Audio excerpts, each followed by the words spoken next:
Tak biasa tidur pakai matras tipis di penjara, Nikita Mirzani alami saraf kejepit.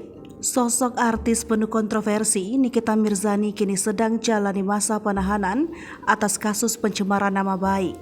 Status Nikita Mirzani kini merupakan terdakwa kasus pencemaran nama baik dan ditahan di Rutan Kelas 2B Serang, Banten. Belum lama ini, tinggal di penjara, Nikita Mirzani sempat dilarikan ke rumah sakit. Nyai panggilan akrab Nikita Mirzani diduga alami saraf kejepit. Dilansir dari kompas.com 15 November 2022, usut punya usut saraf kejepit timbul lantaran Nikita Mirzani tidur pakai matras saja. Tentu Nikita Mirzani tak biasa tidur hanya beralasan matras yang tipis. Namun Nikita Mirzani mau tak mau harus rela melakukan hal itu karena sudah sesuai proses hukum yang berlaku.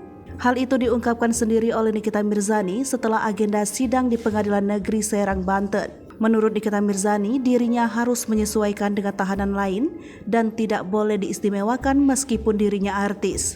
Selain itu, Nikita Mirzani mengakui jika dirinya juga memiliki penyakit skoliosis. Hal itu merupakan kondisi di mana pengidap memiliki kelainan di tulang belakang. Nikita Mirzani juga mengungkapkan jika perawatan untuk penyakitnya itu harus dilakukan secara rutin seminggu sekali.